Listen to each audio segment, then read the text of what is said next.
Assalamualaikum warahmatullahi wabarakatuh.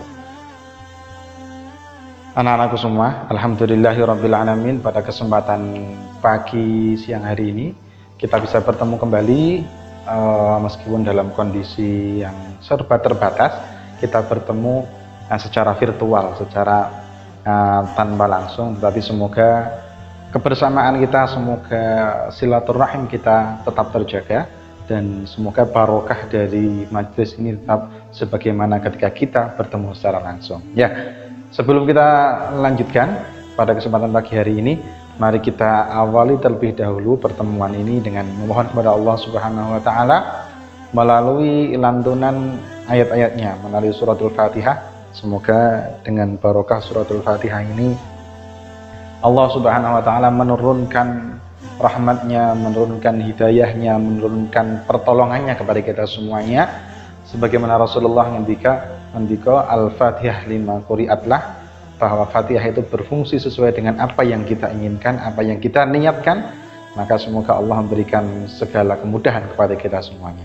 Mari kita awali pertemuan ini dengan baca Fatihah. Ala hadhihi niyyah wa ala kulli niyatin shalihah wa ala ma nawa salafun shalih من القراء المخلصين والمفسرين وسادتنا صفوة المحققين. الفاتحة. أعوذ بالله من الشيطان الرجيم.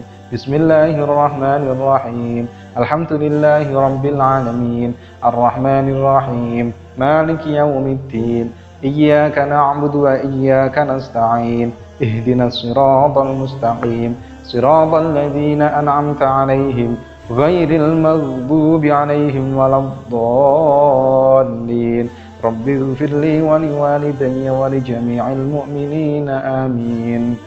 Ya, alhamdulillahirabbil alamin. Kali ini kita kembali untuk pertemuan akidah akhlak, pelajaran akidah akhlak, di mana setelah dua pertemuan sebelumnya kita membahas tentang apa itu akidah, kemudian pentingnya kita dalam melafalkan sholawat kepada Rasulullah Muhammad SAW. Kemudian dikali berdua kita sampaikan, Pak Alvan sampaikan tentang isi dari kitab Al-Ala. Insya Allah nanti akan dibagikan, sudah datang kitabnya dan insya Allah akan dibagikan. Selanjutnya kali ini Pak Alvan akan menyampaikan apa yang ada di dalam buku, yaitu materi yang ada di dalam buku Akidah Akhlak kalian, di mana kita menggunakan materi yang pertama lebih dahulu, yaitu kalimat thayyibah. Kali ini kita akan membicarakan tentang kalimat thayyibah, khususnya adalah kalimat thayyibah istighfar. Sekedar informasi untuk nanti PTS 1, insya Allah nanti informasinya untuk materi akidah akhlak 3 pertemuan tersebut, pertemuan pertama, kedua, ketiga. Kalau misalnya masih ada satu pertemuan lagi, nanti 1 bab lagi, tapi sepertinya hanya 3 bab itu. Baik anak-anakku semua, kali ini kita akan belajar yang ada di dalam materi ini, dalam buku ini. Silahkan dibuka pada halaman 29. Halaman 29, yaitu tentang kalimat thayyibah astaghfirullahaladzim, atau lebih tepatnya istighfar. Ya. Tetapi perlu diketahui bahwa nanti tidak semua yang Pak Alvan sampaikan ada di dalam buku, karena buku ini hanya pedoman ringkasnya saja. Baik anak-anakku semua, manusia dijadikan oleh Allah Subhanahu wa taala sebagai hamba yang sering berbuat kesalahan, sering berbuat dosa, sering berbuat kekhilafan. Sampai disebutkan al-insan mahalul khata' wan nisyan, bahwa manusia itu adalah tempat dari kesalahan dan kelupaan, tempat dari segala salah dan lupa. Itu memang sudah sudah tabiat manusia, salah dan lupa. Beda dengan malaikat. Malaikat itu tidak pernah salah, tidak pernah lupa. Karena apa? Allah memang memberikannya kelebihan di situ. Karena malaikat adalah makhluk yang paling taat. Beda dengan manusia. Manusia adalah makhluk yang sering salah dan sering lupa. Maka dari itu ada satu media Media ketika kita salah, ketika kita lupa, maka ada media untuk memohon ampun kepada Allah Subhanahu wa taala, untuk bertaubat kepada Allah Subhanahu wa taala. Nah, medianya apa? Salah satunya dengan membaca istighfar. Istighfar. Ya, di sini disebutkan kalimat thayyibah astagfirullahaladzim atau istighfar. Lah, istighfar itu sendiri bentuknya ada beberapa macam.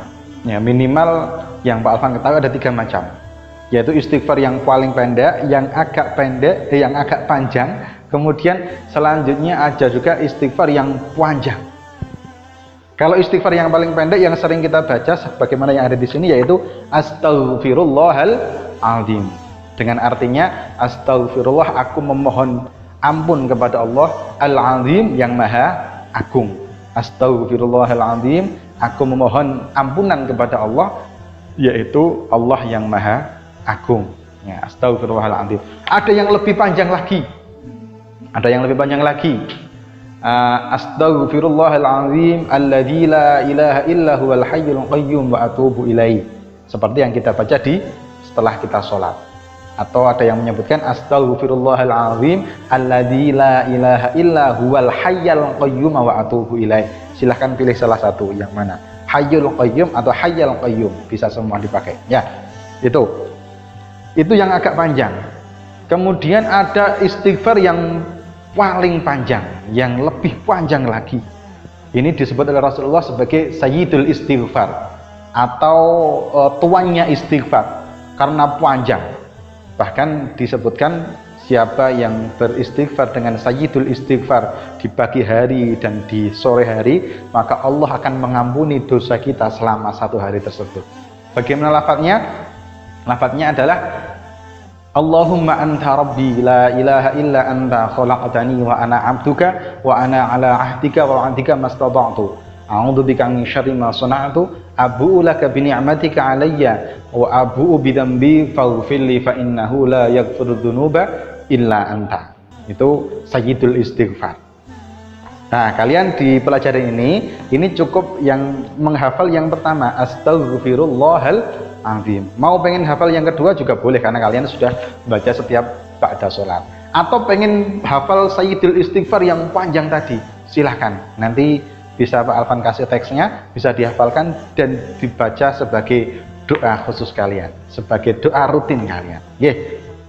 Nah, sebagaimana kalimatnya, istighfar itu memang karena kalimatnya astaghfirullahaladzim, kemudian di sini disebutkan artinya adalah aku memohon kepada ampun kepada Allah, yaitu yang maha agung, Allah yang maha agung.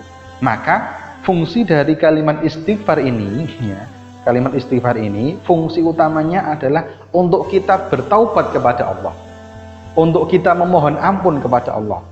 Itu fungsi utama dari kalimat istighfar. Nah, di sini yang selanjutnya disebutkan kapan waktu yang paling tepat untuk melafalkan istighfar. Lalu dalam buku disebutkan bahwa istighfar itu kalimat thayyibah yang diucapkan untuk memohon kemampuan kepada Allah, ya, atas dosa yang kita berbuat. Kalimat astagfirullahaladzim dapat diucapkan ketika, ya, yang pertama terjadi gerhana bulan, ya, terjadi gerhana baik matahari maupun bulan. Kemudian ada kejadian yang genting, ya, ketika berdoa. Kemudian ketika berzikir setelah sholat jamaah, kalian seperti sholat, ya, itu setiap sholat, nggak ada jamaah, nggak hanya sholat jamaah saja, sholat sendiri maupun jamaah itu tetap disunahkan untuk membaca istighfar. Selanjutnya berzikir di akhir malam atau waktu sahur, ini sangat utama, ya. Jadi berzikir ketika waktu sahur sebelum fajar itu, fajar shidik itu terbit, itu istighfar adalah yang paling utama. Nah, tetapi tidak hanya pada saat itu saja, anak-anak semua. Istighfar itu sangat bagus dibaca di setiap waktu. Tidak hanya ketika kita melakukan salah saja. Kalau kita melakukan salah, jelas kita harus beristighfar. Kita melakukan dosa, jelas kita harus beristighfar sebagai permohonan ampun kita, ya. Tetapi istighfar itu sangat bagus diucapkan kapanpun, sebagai zikir harian kita, sebagai zikir rutinitas kita, ya, karena ini manfaatnya luar biasa. Bahkan jangankan kita itu banyak salah, banyak dosa, banyak kekhilafan dan sebagainya. Rasulullah saja, bayangkan, Rasulullah saja itu seorang yang sudah diampuni dosanya, sudah diberikan jaminan surga oleh Allah Subhanahu wa taala. Bahkan Rasulullah bersifat maksum. Ingat, bersifat maksum. Maksum itu adalah terjaga dari semua perbuatan dosa. Rasulullah bersifat maksum, artinya terjaga dari perbuatan dosa. Rasulullah yang terjaga dari perbuatan dosa saja, itu Rasulullah yang tidak punya dosa, Rasulullah yang sudah dijamin masuk surga oleh Allah Subhanahu wa taala, tetap melanggengkan membaca istighfar. Ya, dalam sebuah riwayat disebutkan ketika Rasulullah pagi hari kemudian beliau wungu atau bangun dari sare beliau, dari tidur beliau mengelafalkan istighfar, ya. Itu ada yang menyebutkan 70 kali, ada yang menyebutkan 100 kali. Jadi Rasulullah yang sudah maksum, yang terbebas dari dosa, itu pun masih melafalkan istighfar sehari minimal 70 atau yang menyebutkan 100. Rasulullah saja yang sudah dijamin oleh Allah Subhanahu wa taala atas surganya Allah, yang sudah pasti diampuni dosanya oleh Allah Subhanahu wa taala, masih melafalkan istighfar sehari 70 atau 100 kali.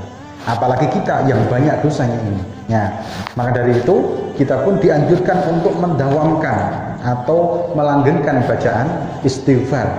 Melanggengkan bacaan istighfar di setiap waktu, kapanpun. Ya, bahkan kalau di dalam surah Nuh, kalau nggak salah, kalau nanti bisa dibuka ayat 20 kalau tidak salah. Faqultu astaghfiru rabbakum innahu kana ghaffara. Faqultu, maka aku berkata, istaghfiru rabbakum, aku Allah maksudnya. Faqultu astaghfiru rabbakum, maka aku berkata, aku dawuh, aku memerintahkan kepada kalian, istaghfiru rabbakum, maka beristighfarlah kepada Tuhanmu, innahu kana ghaffara, karena sesungguhnya Allah itu adalah Maha Ghaffar, Maha penerima ampunan, ya, Maha pengampun. Ya. Kemudian manfaat dari istighfar ini luar biasa anak-anak semua. Kalau di sini disebutkan diampuni dosanya, jelas, karena istighfar kalau dilafalkan dengan penuh penghayatan, dilafalkan dengan penuh kesadaran dan benar-benar mohon ampun kepada Allah Subhanahu wa taala atas segala dosa, maka Allah akan mengampuni dosa kita. Nah, asal kalau dosa itu pengen diampuni, itu yang pertama harus menyesal sudah berbuat dosa. Yang kedua, mohon maaf dengan beristighfar. Yang ketiga, tidak mengulangi lagi. Kalau yang ketiga ini masih tetap, ya belum tentu diampuni oleh Allah. Tetapi kalau menyesal, minta ampun kepada Allah, kemudian tidak akan mengulangi, maka insya Allah Ta'ala Allah akan memberikan ampunannya. Kemudian diberikan kemudahan dalam mencari rezeki. Ya, diberikan kemudahan dalam mencari rezekinya Allah Subhanahu wa taala. Ya, kemudian diberikan jalan keluar dari segala persoalan ini yang Pak Alfan tulis di bawah kartu istighfar, kartu sholawat, kartu istighfar belum dikasih. Ya. Jadi barang siapa Rasulullah menyampaikan bahwa barang siapa beristighfar kepada Allah Subhanahu wa taala, maka dia akan dimudahkan dari segala permasalahannya, akan dilapangkan dari segala macam kesempitannya. Ya, ada kesempitan, Allah akan melapangkan. Dan itu disebutkan akan diberikan jalan keluar dari segala permasalahannya yang dihadapi selama di dunia ini. Kemudian hati menjadi tenang. Nah, kalau di dalam surah Nuh tadi, faqultu astaghfiru rabbakum innahu kana ghaffara, perintah untuk istighfar. Yursilis samaa 'alaikum midrara wa yumdidukum bi amwali wa banina wa yaj'al lakum jannati wa yaj'al lakum anhara ma lakum la tarjuna lillahi waqara. Siapa yang kemudian faqultu astaghfiru rabbakum innahu kana ghaffara, ketika orang itu sudah beristighfar, maka yursilis samaa 'alaikum midrara, Allah akan mengutus dari langit itu apa? Hujan yang lebat. Maksudnya apa? Maksudnya Allah akan memberikan rizki dari arah langitnya Allah Subhanahu wa ta'ala. Tidak hanya hujan, tetapi rahmat yang lainnya juga akan diturunkan.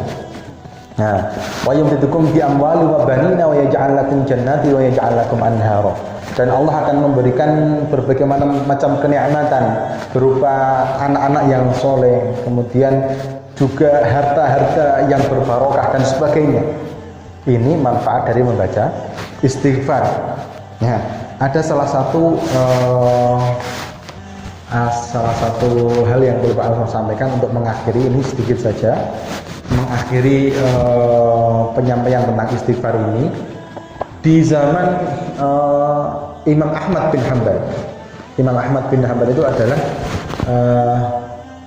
muridnya Imam Syafi'i radhiyallahu anhu.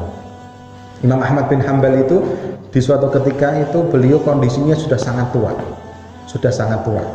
Kemudian karena sudah sangat tua sehingga ketika akan melakukan perjalanan beliau itu sudah sangat lemah. Tetapi Imam Ahmad bin Hanbal itu pengen sekali untuk melakukan perjalanan ke Basra. Ya, Imam Ahmad bin Hanbal itu di Baghdad, beliau pengen sekali melakukan perjalanan ke Basra. Itu perjalanan itu jauhnya sangat jauh. Mungkin perjalanan 3-5 hari perjalanan ketika memakai unta. Ya. Tiba-tiba Imam Ahmad bin Hanbal ini pengen sekali melakukan perjalanan ke Basra. Tanpa ada sebab apapun, yang jelas hatinya pengen sekali ke Basra. Ya, akhirnya Imam Ahmad bin Hanbal ini dengan sangat keinginannya luar biasa melakukan perjalanan ke Basra dengan sendiri. Bayangkan, sudah sangat tua melakukan perjalanan ke Basra sendiri dengan jarak yang sekian jauhnya, perjalanan sendiri, memakan sekian hari. Akhirnya betul melakukan perjalanan ke Basra dengan perbekalan. Sampai di Basra beliau beristirahat di sebuah masjid. Ya, karena beristirahat di sebuah masjid sebagai orang asing, ya bukan orang gitu. Kemudian setelah beristirahat, ikut sholat jamaah, kemudian beliau itu istirahat di dalam masjid. Diusir oleh marbot masjid, wahai syekh, karena beliau orang tua. Syekh itu dalam bahasa Arab itu untuk melambangkan orang yang sudah tua atau orang yang masih muda tetapi ilmunya luar biasa. Tetapi karena orang tersebut nggak tahu ini Imam Ahmad bin Hanbal. Imam Ahmad bin Hanbal itu punya musnad Imam Ahmad itu hadis sekian ribu.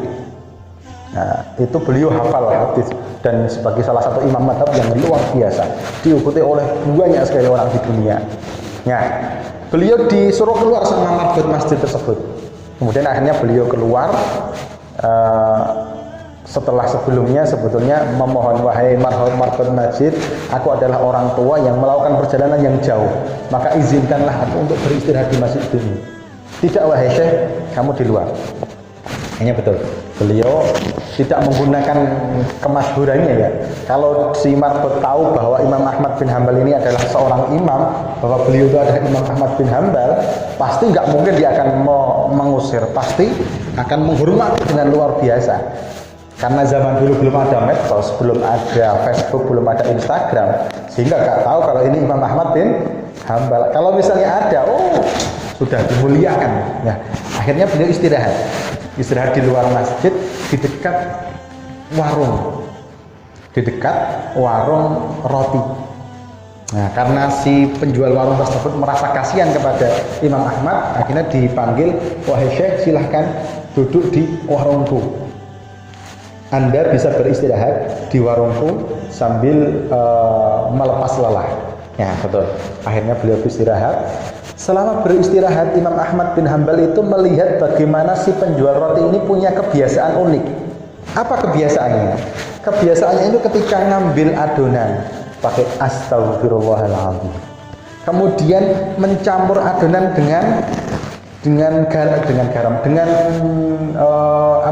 dengan gula, astagfirullahaladzim, mengaduknya, astagfirullahaladzim, menuang ke dalam cetakan, astagfirullahaladzim, mengambil dari cetakan, astagfirullahaladzim, menghidangkan, astagfirullahaladzim.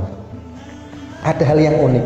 Setiap kali dia itu setiap kali dia itu melakukan sesuatu, maka yang diucapkan adalah istighfar. Ya, karena Imam Ahmad ini penasaran, akhirnya beliau menanyakan kepada penjual tersebut, wahai penjual roti, mengapa engkau melafalkan istighfar setiap kali engkau melakukan sesuatu? Sebetulnya Imam Ahmad sudah tahu bahwa istighfar itu manfaatnya luar biasa, tapi hanya pengen memastikan. Akhirnya dijawab sama si penjual roti, wahai syekh, wahai orang tua, aku ini adalah orang yang sudah tua juga. Ya, aku orang yang sudah tua dan aku hanya seorang penjual roti, maka aku sangat yakin dengan janjinya Allah, dengan janjinya Rasulullah, bahwa siapa yang membaca istighfar, siapa yang merutinkan membaca istighfar, maka Allah akan menjadikan setiap kesulitannya itu kemudahan, setiap kesempitannya itu kelapangan, dan Allah akan melapangkan rizkinya, akan memenuhi segala macam yang diinginkannya. Ya, hanya Imam Ahmad bin Hanbal tanya, kalau begitu apa yang kira-kira engkau sudah dapatkan dari bacaan istighfar? Ya, akhirnya orang tersebut menyampaikan, penjual roti tersebut, wahai syekh, wahai orang tua, aku sudah mendapatkan apapun yang aku inginkan mulai aku pertama kali membaca istighfar hingga saat ini, yang sudah berlangsung sekian tahun, sekian puluh tahun. Aku sudah mendapatkan apapun yang aku inginkan. Aku pengen anak yang soleh, anakku soleh. Aku pengen rumah yang layak, aku punya rumah. Aku menginginkan anak-anakku bisa mendapatkan pendidikan yang baik, anakku bisa. Aku menginginkan ini bisa, semuanya bisa, wahai syekh. Akhirnya Imam Ahmad, subhanallah, ternyata memang Allah subhanahu wa ta'ala, janjinya Allah, janjinya Rasulullah diberikan kepada orang tersebut. Ya. Kemudian dilanjutkan, akan tetapi wahai syekh, aku masih punya satu keinginan yang sama sekali belum terlaksana. Aku masih punya satu cita-cita, satu keinginan kuat yang belum terlaksana, wahai syekh. Kemudian Imam Ahmad bin Hanbal, apa itu wahai penjual roti? Ya, penjual roti akhirnya menyampaikan, begini wahai syekh, aku adalah orang yang bodoh, aku bukan orang yang pintar dalam hal ilmu, tapi aku menginginkan anak-anakku itu menjadi orang yang berilmu. Aku sangat mengidolakan salah seorang ulama. Aku sangat mengidolakan salah seorang ulama, yaitu adalah Imam Ahmad bin Hanbal. Beliau adalah orang yang alim di dalam hadis, alim di dalam fikih, seorang yang luar biasa solihnya, seorang yang luar biasa ilmunya. Aku sangat mengidolakan, dan cita-citaku adalah aku ingin ketemu dengan Imam Ahmad bin Hanbal. Seketika itu Imam Ahmad bin Hanbal langsung teriak takbir, Allahu Akbar, langsung memeluk penjual roti tersebut. Penjual roti ini bingung, ada apa wahai syekh? Kenapa engkau melakukan seperti ini? Akhirnya menyampaikan, wahai penjual roti, tahukah engkau bahwa yang di hadapanmu ini, ya di hadapanmu ini adalah Ahmad bin Hanbal. Akhirnya penjual tersebut langsung bertakbir, Allahu Akbar. Ternyata betul, Allah subhanahu wa ta'ala memberikan semua keinginannya. Allah subhanahu wa ta'ala mengabulkan semua keinginannya, termasuk keinginannya untuk berjumpa dengan Imam Ahmad bin Hanbal. Tidak usah berusaha apapun. Yang berusaha siapa? Imam Ahmad bin Hanbal dijalankan oleh Allah subhanahu wa ta'ala untuk menemui orang tersebut. Ini salah satu manfaat dari istighfar. Maka dari itu, mari kita melanggengkan membaca istighfar ini minimal setelah sholat kita harus kita baca. Ya, demikian anak-anakku, karena ini kamera sudah merah, berarti ini sudah mau habis. Mari kita akhiri pertemuan ini dengan baca hamdalah dan doa kafaratul majelis. Alhamdulillahirabbil alamin. Subhanakallahumma wa bihamdika asyhadu an la ilaha illa anta astaghfiruka wa atubu ilaik. Sampai bertemu di pertemuan berikutnya. Wallahu muwaffiq ila aqwamit thoriq. Wassalamualaikum warahmatullahi wabarakatuh.